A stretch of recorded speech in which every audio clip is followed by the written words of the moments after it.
Salut tout le monde, ouais, en ce moment vous morflez sur les MT-18 et c'est mon tour. On a déjà présenté le REVO donc de Tonton Michel.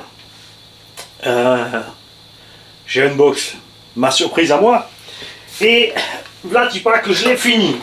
Oui, évidemment il s'est passé que quelques heures en fait. Voici mon REVO. Mon E-Tigrouvo, mon Voutigro, appelle-le comme tu veux. Puisque un abonné m'a dit, ouais, REVO, on dit ça gentiment, bien sûr, elle est cool. Hein. C'est vrai que c'est son charme d'avoir sa carreau d'origine, sinon c'est pas un REVO. Donc du coup, ouais, j'ai eu envie de mettre autre chose pour juste faire l'inverse. Ceci est une carreau Elsace Body RC de Hyper MT Sport. D'accord. Normalement il n'y a pas ça, et tu as des petites barres en plastique à mettre. Jean avait fait ça pour que ça soit tout en un, puisque c'est pas facile de trouver les petites barres à part. Du coup, il avait fait ça. La carreau ne se vend pas beaucoup parce que vous n'avez pas d'imagination. Parce que voilà ce que ça donne sur un REVO. Ça se monte sans problème. Du coup, on a gardé la ligne agressive et fine du REVO, tu vois. La carreau, je peux la descendre encore. Hein. Là, elle est remontée. On a la suspecte donc, du REVO qui est bien, tu vois, un MT. Hein. Et j'ai mis mes Proline Masher que j'ai reçu de Sergio. Parce que j'adore ça. C'est comme ça qu'on j'avais fait le Tigro aussi. J'aimais bien. Et j'avais envie de retrouver un peu ça. Mais sans être sur la méca du MT Sport. Parce que maintenant on a le MTX et le MT Sport par rapport au MTX, il manquait certaines choses. Alors c'est plus. C'est vrai que c'est un Monster Sport, donc c'est plus côté truggy, mais bref. Évidemment là les roues elles ont du déport, donc ça le rend méga super large. Check ça. C'est un peu trop peut-être, mais j'adore la ligne. Et surtout, exactement comme prévu, le plaisir de conduite. Je suis sorti dans la rue et j'ai fait un essai. C'est un régal, puisque les pneus font exactement ce que je sais déjà qu'ils font. L'engin est d'un silence. C'est génial. Tu entends juste le sifflement du moteur quand ça passe. Le bout des pneus. J'adore. J'ai donc laissé la suspecte d'origine, toute souple. Donc qui est évidemment pas idéal pour faire des gros sauts, mais qui sera très bien justement pour faire le kéké dans le champ, sur la route ou en forêt. À bord, puisqu'il reste là, j'ai installé mon Hobby-Wing G2 2250 kV. J'ai mis un pignon de 16, d'origine un pignon de 15. Ces roues ont la taille à peu près des roues d'origine, sont peut-être un peu plus gros en diamètre, mais sont plus légères. Le moteur, je sais qu'il est balèze. C'est pour ça que j'ai mis une dent en plus au pignon. J'ai mis le punch à 9 à fond la caisse. Et j'ai mis aussi le turbo timing à 20 degrés en instantané arrivé plein gaz. D'accord. Un cerveau 35 kg, waterproof IP67 full alu. Comme ça on est tranquille, on n'a plus qu'un cerveau. La bonne vieille clampe de montage du Castle sur le REVO, donc déjà découpé pour pouvoir installer mon Max 8G2 ici, interrupteur collé à l'arrière. Les câbles, pourquoi je les ai mis là? Regarde, tous les câbles sont planqués comme ça en bas. Regarde-moi ça. Hop.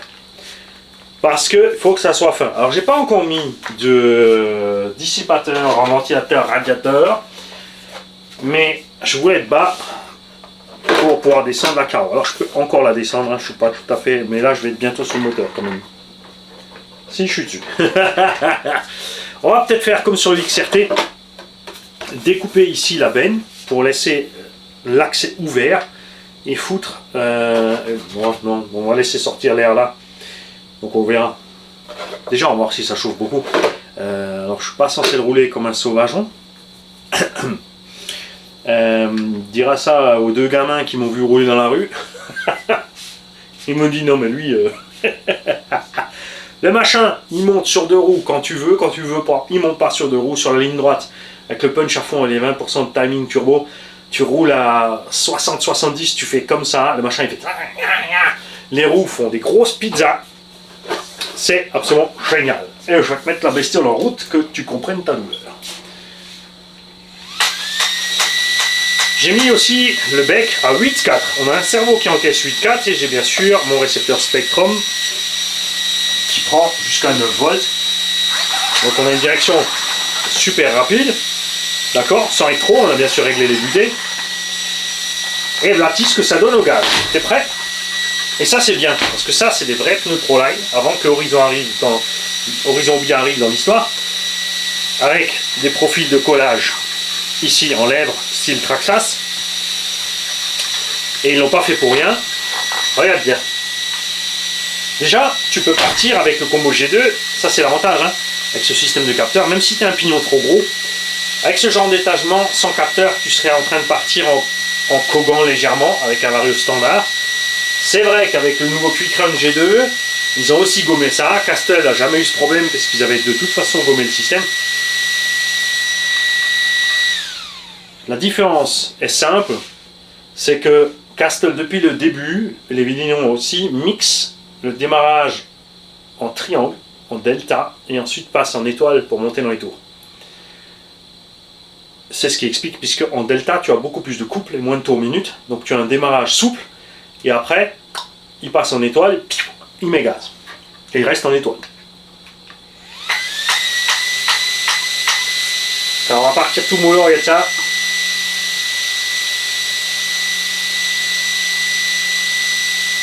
Il a pris, Ah oui, super récepteur Spectrum. Voilà, merci. Tu vois, tu pars crème. Et c'est vrai qu'avec un pignon 13 ou 12, et tu mets de la 20 millions partout, t'es parti en mode soumis quasiment, il n'y a pas de souci.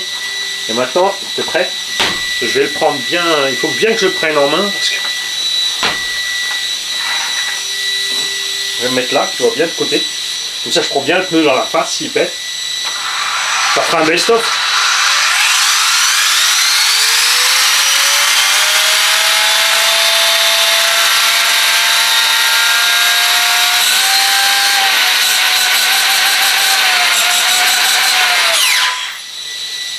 Tu vois, ça va être bien. Pourquoi j'ai fait ça? Parce que je ne vais pas absolument tout le temps rouler avec ces roues. J'ai quelques roues aussi qui ballonnent pas trop. J'aime bien me mettre sur les Revo 2, les Louise MFT ST 3.8 et sur le parking les SRC Off-Road Crusher, parce que les on-road se bouffent un peu trop vite et ont moins de grip que les off-road en fait. Et il serait une fois de temps de finir ces pneus, ils sont plus petits, on n'a pas de ballon, mais on gardera quand même du coup une vitesse agréable. Ce qu'on pourrait essayer aussi dessus, bien sûr, ce sont les Caca Picon qui s'appellent, chaque fois j'oublie le nom de ce pneu là, mais c'est normal, c'est pas écrit dessus, Mani. Ah ouais. Ça, ils vont bien. Ce qui est cool avec ce Revo, avec sa transmise, c'est qu'il peut encaisser des grosses roues. Là, on est sur du 360-380 grammes la roue. Il n'y aura aucun problème à mettre les roues, par exemple, les Cacapit saboteurs dessus. Ça va lui donner un look énorme. Et surtout aussi, j'attends donc les nouvelles roues ICC Racing de chez Action Modelisme. On a un profil donc à 0,7, genre le profil Thunder Tiger, et un profil, vous allez voir, allez voir sur le site Action Modelisme, je ne sais pas s'il a déjà mis les photos ou sur son Facebook. Il me les fallait. Clairement, avec ce genre de roue, peut-être, comme ça fait 410, 430, 450 grammes, on changera le pin. Alors, on mettra peut-être un 16 à la place, un 13 à la place du 16 pour moi. Je ne sais pas encore. J'ai très envie aussi, bien sûr, de mettre quelques options sur la bécane. De tout de suite mettre, tu vois, les axes de cantilever. De l'autre côté, je vais les laisser, je ferai quand je les aurai pliés. Je sais pas encore, on va voir. Et il m'est venu un truc très con qu'on va peut-être donner à faire à notre très cher RC Cactus, parce que les axes des cantilever sont en filetage M5 ou 6, il faudrait que je mesure pour être sûr, je sais même plus. Ils sont creux au-dessus parce qu'il y a une vis qui rentre. Et le point faible est à ce niveau-là, puisqu'il reste un bout de creux. La vis, elle ne va pas tout à fait jusqu'au bout. Et comme c'est percé, on a moins de matière. Je vais voir rapidement si on a ici un axe de Summit qui traîne. C'est exactement les mêmes. Hein. Un V1. Est-ce que j'en ai un qui traîne? Allô, allô? Non, j'ai rien qui traîne. À l'époque, moi j'avais de ces pièces fabriquées en plein par le constructeur. Donc on avait le filetage plastique en bas. On avait le rebord pour s'arrêter sur le plastique, et ensuite on avait l'axe en plein, et au-dessus un filet M4. Ce qui fait qu'on mettait un écrou Nil Stop dessus, c'était beaucoup plus solide. Mais, j'ai pas pensé tout de suite, il faut juste mesurer la taille intérieure du roulement, et si c'est du 6, et qu'au bout on a du filetage de 5, tu vois ce que je veux dire. Ça veut dire que on pourrait, avec une simple vis en acier de 6, ou un cylindre de 6 en acier, fileter en bas en 5, le mettre dedans, en haut tu filetes en 4 et tu mets un écrou, enfin même en 5, hein, tu laisses en 5 et tu mets aussi un Nil Stop M5 au-dessus. Entre les deux, bien sûr, il faudra mettre des rondelles. Ça c'est la solution la plus simple, plutôt que d'usiner exprès une pièce comme ça, tu vois. Peut-être que même si c'est du 5 et c'est un trou de 5, on peut mettre tout simplement une vis de 5. Basta. Épaulé, bien sûr. Pas fileté jusqu'au bout. Mais on se penchera là-dessus. Ça dépendra de ce que je fais avec l'engin. Si je reste comme je suis censé rester avec l'engin, puisque j'ai dit j'en ai assez pour faire le con, il ne devrait pas lui arriver grand-chose. Évidemment, si je commence à catapulter dans tous les sens, c'est sûr. Il faudra aussi le renfort de ici arrière en alu. Évidemment, on verra ce qu'on fait au niveau de l'aileron. Quoique je vous ai vu sur le précédent, j'avais laissé l'aileron, ça s'est bien passé. On verra ça. Et j'ai mis tout simplement des plots de carreaux Arma. Et ouais. Alors on va débrancher là. Hop. Regarde. Ça va nickel. Alors oui, j'aurais pu utiliser une fixation standard de revaux devant. Pour pas avoir les clips sur le capot, mais vous avez vu, c'est relativement flex. Ça se dégoupille des fois. Autant sur le Max, le X Max, le XRT, la Caro full camp. Il y a certains qui comprenaient pas au début. Ils disent ouais c'est nul la Caro full camp, c'est pas nul. La Caro en fait, elle prend l'impact et elle dégage. Et ensuite le véhicule peut tomber sur cette tourelle. Ces tourelles qui ne cassent pas. Pour les user, il faut y aller, j'ai pas réussi. Et ta Caro, elle se fait pas trop exploser la tronche par en fait les 10 kg du véhicule qui lui tombent sur le coin de la gueule. D'accord? C'est ça l'idée. C'est fait pour que la Caro dépop quand il y a trop de choc. Nous bien sûr maintenant on met des renforcés, donc on n'a plus besoin de ça dépop, c'est la renforcée qui va prendre. J'ai pas encore fait de déco dessus et je dois dire que j'ai même pas tellement envie. J'ai envie de laisser comme ça. C'est pour ça aussi j'ai même pas envie de mettre les tiges en option alu parce que ils font plus le noir. À l'époque on trouvait un noir, et là il n'y a plus que le rouge et le bleu. Et à force de faire des carreaux renforcés de couleur, maintenant ben, tu vois ça me manque une en noir. Après tu vas me dire le Savage aussi en noir, mais le Savage ne roulera pas avec sa carreau d'origine. On va aussi lui mettre une carreau Alsace Body RC et on approche dessus. Hein. Mais là, j'ai même pas envie de faire de déco. Même les vitres, à la limite, j'ai pas envie d'y faire non plus. On va le laisser comme il est là. Basta. Il n'y a plus qu'à rouler. Il n'y a plus qu'à profiter. Et voilà. Des Revo 2. Pour ceux qui ont quand même encore envie d'en avoir, il faut savoir qu'on en trouve toujours. Il y a plein de boutiques qui ont encore du stock. Toutes les machines en stock, quasiment, sont les derniers modèles. Il faut savoir qu'il y a eu deux versions. La première avait un souci de biellette. Les chaps qui se dépopent. Ils nous ont fait des plus balèzes. Ils ont modifié ces pièces-là, d'accord? Et en général, les boutiques ont plus que celui-là en stock. D'accord? Les pièces, faut pas s'inquiéter, tu en trouveras longtemps. Traxxas n'a jamais arrêté de fabriquer les pièces de ses anciens modèles. Enfin, tu trouves plus de pièces d'un bandit qui a 30 ans. D'accord? Ça c'est sûr. Mais si tu regardes depuis combien de temps ils font leur Stampy des bandits de VD, là, depuis cette génération, bah, les pièces sont toujours faites, la machine est toujours fabriquée. On aurait espéré qu'avec la BL2 ils changent un peu, mais non. Tu trouves les pièces de Emax, T-Max, Erevo 1, Summit. Summit, ils en vendent encore quelques-uns, ils ont fait un stock. Et effectivement, comme l'a signalé un labo, c'est pas très clair. Alors, les importateurs ont reçu des trucs comme quoi le Erevo est arrêté, la production est stoppée. Et de l'autre côté, si tu écris à Traxxas, ils vont te dire la production est en cours ou ils vont faire un truc. Alors on ne sait pas si, effectivement, ce qu'on espère tous, on va avoir un Erevo 3 avec les défauts gommés. Il n'y a pas grand chose, hein. Il nous faut un autre châssis. Enfin, un châssis fabriqué différemment avec les nids d'abeilles qui soit plus résistant. Ça serait top pour éviter de racheter des renforts et des trucs. Des portes fusées avec des sphères plus grosses. Pour que ça dépop plus aussi vite. Il faut garder quelque part un fusible, ça c'est sûr. Les axes de cantilever, comme dit, foutus autrement en plein, ont une taille en plus. Et ben, on y est. Et bien sûr, l'électronique du sledge dessus. Où est-ce qu'ils vont pondre enfin ce Summit 2, c'est-à-dire un RFO 2 transformé en Summit. Là, tu n'as plus de problème, puisque ce serait un Summit, tu fais du tout-terrain, tu fais du crawl, tu bâches pas avec spécialement comme un cochon, donc tu as un véhicule entre les deux. Ou est-ce qu'ils vont juste, nouveau, rebalancer une série de revaux. C'était peut-être tactique de leur part, parce qu'à un moment, les sledges n'ont pas commencé à se vendre, puisque les RFO étaient moins chers. Les sledges, on n'avait pas trop confiance, forcément, avec ce qui s'est passé avec le châssis, les gens n'ont pas confiance, c'est tout à fait compréhensible.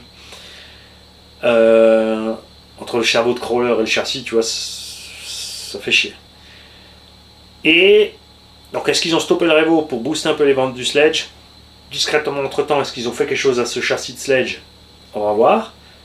Le mien, vous l'avez vu, je l'ai claqué sur le goudron, pour l'instant, toujours pas de boss.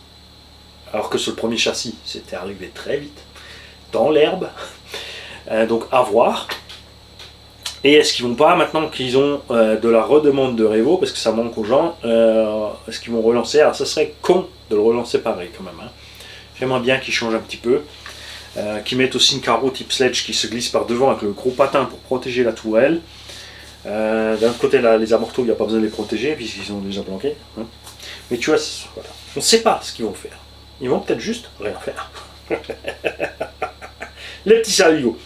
En tout cas, si vous avez la possibilité de mettre la main sur un RFO, faut savoir à quoi s'attendre. Comme dit, les cerveaux d'origine, niet. Les renvois de cantilever qui se plient, de l'autre côté ça se plie, ça se déplie, c'est fusible. Plus tu vas durcir là, plus tu vas endommager côté cantilever, côté biellette, côté chape, craquer le châssis au tulle, ce genre de choses. Si tu t'obstines à tomber comme ça, vis comme ça. Donc faut savoir à quoi s'attendre. On a plein de vidéos sur la bécane, de long en large en travers, donc allez les voir. Playlist Traxxas E espace Revo.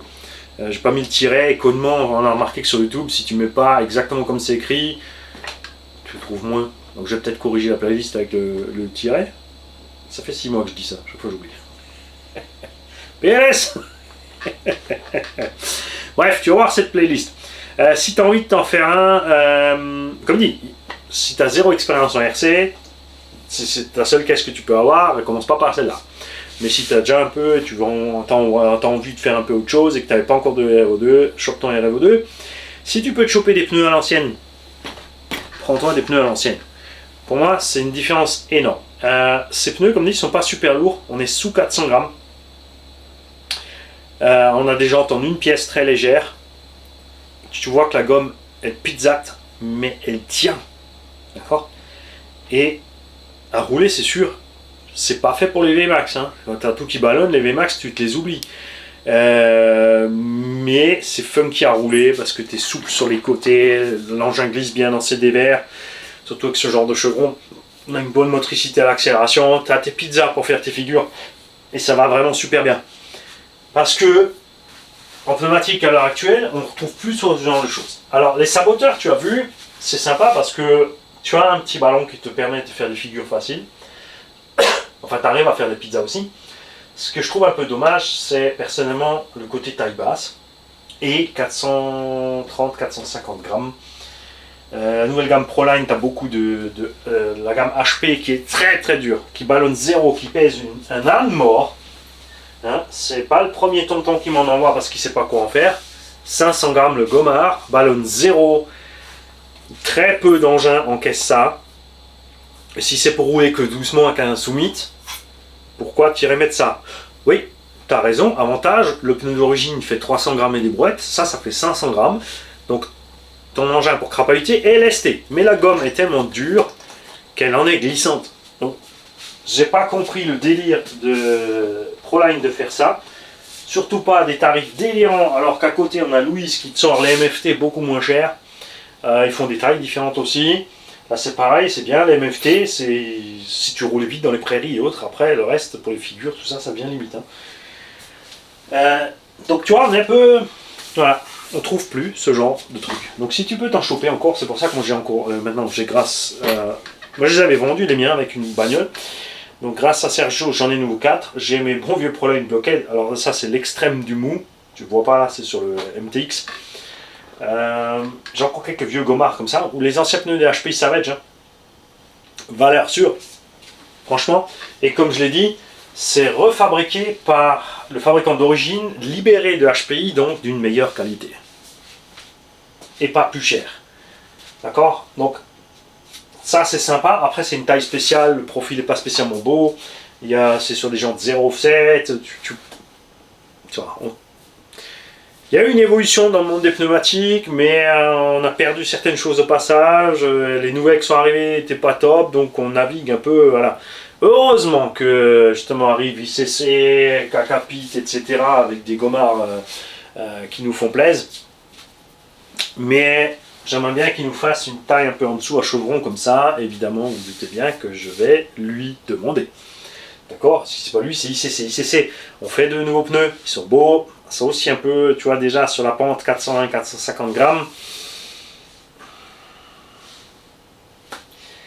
Si tu as l'occasion de le faire, teste-le. Monte 4 roues légères sur ta bagnole. Genre cela, tu vois, tout juste 300 grammes. Des roues de Truggy, c'est pas lourd, hein, 180-200 grammes. Tu mets ça sur ta bécane, tu roules, tu fais ton petit pack, tu regardes ton autonomie, la réactivité du véhicule, et après tu montes 4 gommards de 500 grammes. Tu vas voir que l'engin il a un cul de plomb. À l'accélération, tu sens que faut tirer la masse. Au freinage, faut freiner la bestiole. Bien sûr, les gens, ah ouais, t'as une tenue de route, c'est beaucoup mieux. T'as une tenue de route pour des histoires mathématiques de masse, puisque tu as les masses au sol. Le problème, c'est quand tu vas partir en couille. Alors à ce moment-là, cette masse qui te tenait au sol, eh ben, elle t'emmène ton véhicule, au lieu de faire 2-3 tonneaux, il va en faire 10. Je l'ai montré sur une vidéo avec le Traxxas X-Max, la différence entre les roues d'origine et qu'est-ce qu'on avait monté dessus. Il y a des roues qui pesaient un âne mort aussi. J'avais pas les Proline, mais on était déjà dans les 800-900 grammes. Enfin là, ça va le refaire avec le Sledgehammer Belted. Et l'engin, au lieu de faire 4-5 tonneaux, il est parti sur 10 tonneaux. Et la force destructrice est énorme. Quand tu as des roues taille basse comme les Louise sont pas chères, elles sont en MFT, elles sont résistantes, c'est sympa pour rouler en forêt, sur les chantiers. Mais dès que tu attaques à faire un peu de freestyle avec ton X-Max, c'est une catastrophe. Je crois d'ailleurs que c'était même les Louise. Puisque tu vas déglinguer tes moyeux, tes machins, tes bras. La masse des roues sur les bras est énorme. Vous l'avez vu, Arma avec les 1/5 V1 a fait la grosse erreur de faire des bras pas assez résistants et hyper longs. J'ai une vidéo, il fait 10 degrés dehors, 10-12, c'est pas extrême. Je tombe sur le nez avec le Arma Kraton V1, 1/5. C'est la roue arrière gauche qui a arraché le triangle. L'engin venait de sortir, d'accord? Il n'y avait pas d'autre gamelle avant. On a roulé 2-3 minutes, on a commencé à faire des sauts, piqué du nez, juste comme ça. Le poids de la roue, les 700-800 grammes de la roue ont arraché le triangle avec la décélération. Donc méfiez-vous. C'est bien des roues lourdes, comme dit, tenue de route, machin, solidité et tout, mais il y a ses inconvénients. Je suis plus un fan des roues légères. Honnêtement, je préfère des roues un peu plus légères. Et c'est sûr que maintenant les blockades, si tu prends des pneus de ce genre-là, il y en a plein comme ça qui font des pizzas, ils vont quasiment se toucher au milieu de la bagnole tellement tu arrives à les faire gonfler. Ça c'est un problème pour le roulage normal. C'est juste bien vraiment en l'air freestyle. Au sol c'est moyen. Ça s'en sort à basse vitesse. Dès que tu dépasses les 50-60, ça devient chaud à rouler. Là, ça va un peu mieux. Jusqu'à des vitesses de 80 à l'heure, à peu près 90, tu arrives encore à rouler normal. Sauf à partir du moment qu'une seule roue lève. Dès qu'une roue va lever, elle va prendre du ballon, ça va partir en touille. Donc ça, il faut savoir gérer. Moi, ce que j'aime bien, du coup, c'est des roues, comme on a mis sur le Revo à Michel, les roues du HNR Mars 6S. Parce que tu as une roue pas trop lourde, tu as un léger ballon, mais pas trop. Donc ça te permet de faire ton flip, ton back, ton front aisément. Sans être trop instable au sol. Si bien sûr tu veux faire des doubles, des triples, des quadruples, c'est mieux d'avoir des pneus qui font des pizzas. Ça c'est certain. Ou Si tu as des roues extrêmement lourdes qui ne ballonnent zéro, il faut bien sûr une puissance considérable à bord du véhicule et des rampes qui font l'affaire. Là, je te parle de faire des choses. Cet engin-là, comme il est là, est revenu à l'essence des HPI Savage HP, du Erevo 1, du Traxxas Emax 6S. Ce qui veut dire que c'est des engins sortis de la boîte, tu les posais par terre. On avait tellement de puissance à bord. Quand tu faisais ça, le machin, il te faisait un bac sur place. 2 ou 3. Tu vois, il y en a toujours encore régulièrement qui font ça sur des voitures, ils montent le pignon, ils font le truc, ils font la vidéo, les gens, waouh! C'est quelque chose qu'on faisait déjà il y a 20 ans. En 2000, quand le brushless a commencé, sur les Savage Flux, sur les Emax et compagnie, Savage Flux, ça va le faire sans casser. Sauf si tu te loupais, tu sortais le diff arrière parce qu'il n'y a pas de diff central. Le Emax, c'était un peu compliqué. Le Evo aussi, mais on le faisait. Tu arrivais à l'arrêt sur place total, tu faisais juste ça, la bécane, boum, elle fait un salto. Avec les nouveaux combos qui sont de plus en plus aseptisés, ça devient plus compliqué. C'est mieux pour les transmis, c'est mieux pour les pilotes, mais là, j'ai fait marche arrière. J'ai mis le punch à fond, j'ai mis un turbo timing instantané à 20 degrés. S'il faut, je mettrai encore d'expo sur les gaz.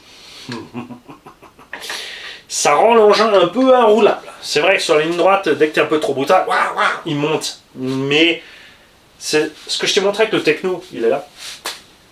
Tu as vu le fait d'avoir la puissance déjà en bas. Tu n'es pas obligé de rouler vite, tu as une bosse devant toi. Dès que tu es vers la bosse, tu mets ton coup de gaz. La moindre petite bosse te suffit à faire un petit flip back front. Une petite chandelle, un truc sympa. C'est très réactif sur du circuit court. C'est plus compliqué à rouler sur des grands terrains. Oui, je pourrais mettre le module Bluetooth, comme ça du coup je pourrais régler tout. Tu as ton téléphone, tu mets ton Bluetooth, tu roules comme tu veux, tu passes sur une grande surface, tu règles un profil plus doux, etc. Mais j'ai jamais aimé ça. Moi je règle une caisse et la façon dont elle est, je la roule. C'est pour ça qu'il m'arrive aussi des fois d'avoir 2-3 véhicules identiques. Les gens ils se disent ouais mais si je prends 3 voitures pareilles, ça roule pareil. Maintenant tu fais 3 réglages différents. T'en fais un avec des suspensions souples, t'en fais un médium, t'en fais un hard, t'en fais un avec un combo de débile, t'en fais un qui est plus soft et t'en fais un qui est plus réglé comme une GT. Et tu as 3 sensations de conduite totalement différentes, même si tu as 3 véhicules. Et ensuite avec ces réglages, quel que soit le terrain sur lequel je roule, j'avise ce qui se passe. Là je peux prendre un buggy aller en forêt, j'aviserai ce qui se passe en forêt, dans la prairie ce qu'il fait en forêt, sur le circuit ce qu'il fait sur le circuit. Et ainsi de suite. Je ne vais pas à chaque fois m'amuser, il y a des gens comme ça qui font un setup pour chaque endroit où ils vont rouler. Moi je prends un véhicule, je le règle d'une façon dont j'ai envie, et ensuite je roule avec sur n'importe quel terrain et j'avise quoi qu'il arrive. Moi je préfère ce genre de truc, ça te change un peu les sensations de pilotage, tu es obligé de t'adapter, d'adapter la machine au terrain, tu adaptes ta conduite au terrain.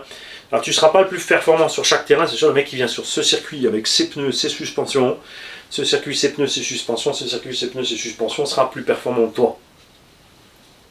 Mais le temps qu'il fasse ses réglages, toi tu roules. Et t'es tranquille puisqu'ils sont tous en train de régler. Dites-moi ce que vous en pensez, bien sûr. RC Jam Jam a eu la photo en premier, dès qu'il était fini. Lui il adore, moi aussi, parce que ça lui donne une ligne, vraiment une ligne. Une ligne vraiment super basse. Ce qu'on peut faire là maintenant, parce que j'y avais pensé, c'est vrai que si je mets les Secure Lock, je peux visser ma carreau. Ce qu'on peut faire ici, c'est découper les côtés pour laisser la trappe lipo accessible. Il y aura le logo Traxxas dehors. Je pourrais le peindre en blanc ou en rouge.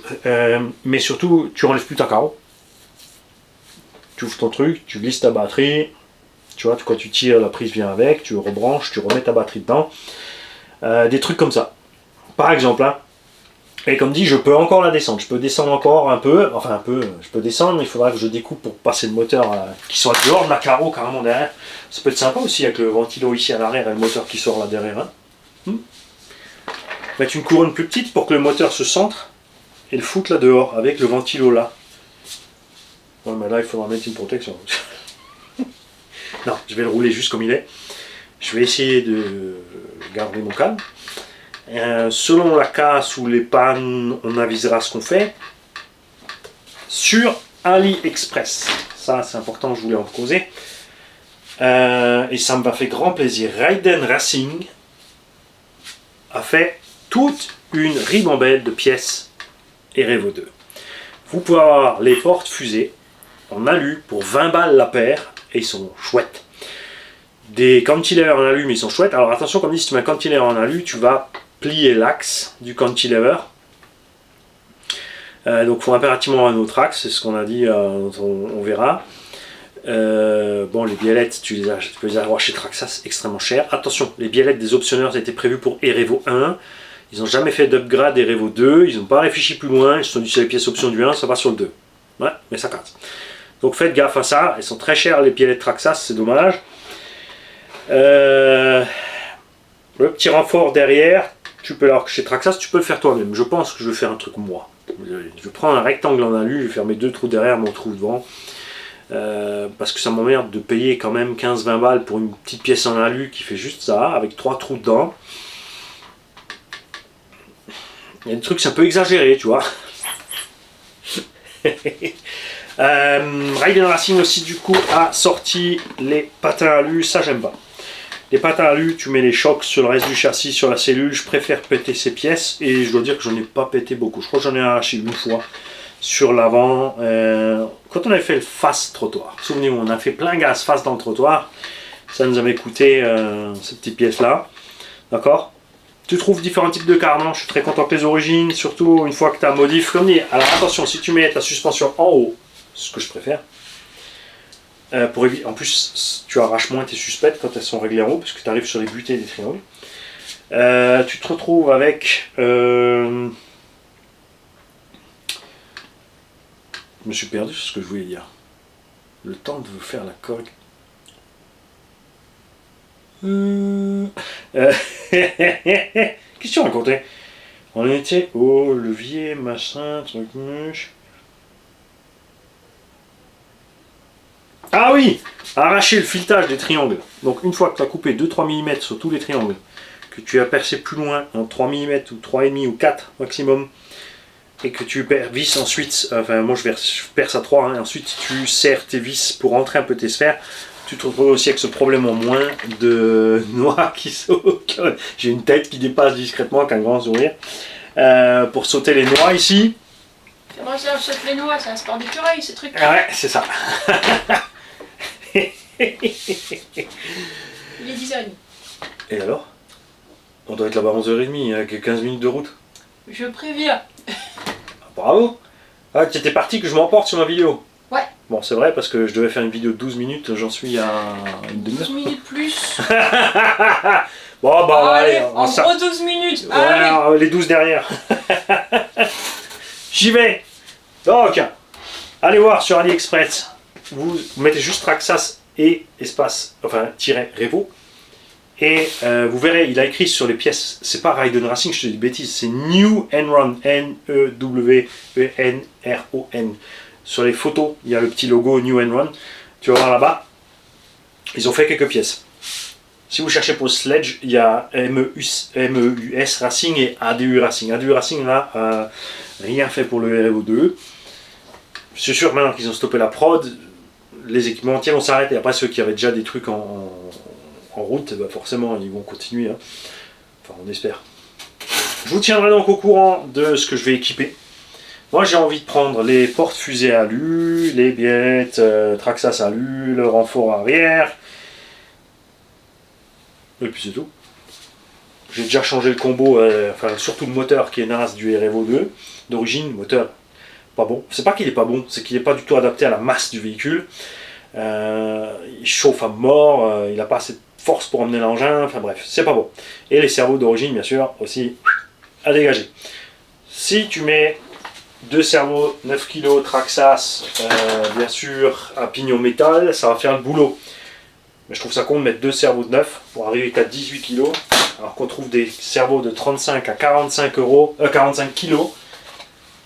Ça, c'est 45 kg, brushless, 0,08 secondes en 7.4 ou en 8.4 là, enfin dire en dessous de 0, même en 6 volts on est à 0,10, étanche, boîtier full alu, ces servos là, attention, bien sûr c'est un peu volumineux aussi, hein. Ça rentre pas partout, peut-être un chouï plus long, le boîtier full alu, étanche, 45 kg, ça coûte entre 30 et 35 euros le cerveau. Attention, chez Neuf Immode, ils font aussi des cerveaux robotiques, donc ne vous trompez pas. Ils font des cerveaux de 35 kg qui coûtent que 18 euros. Tu te diras, je vais prendre ceux-là. Ah, attention, ils sont spéciaux pour les crawlers, c'est des 0,35 secondes. D'accord? Ils sont lents. Donc méfiez-vous, mais en gros, pour 40 balles, tu n'as qu'un seul unique cerveau, et tu as bien vu que ça suffit large. Bon, évidemment, là j'ai pu mettre le bec à 8,4, j'ai un combo overkill, un cerveau overkill pour un pauvre Evo. Je suis d'accord avec les anti-Traxxas, mais j'aime bien.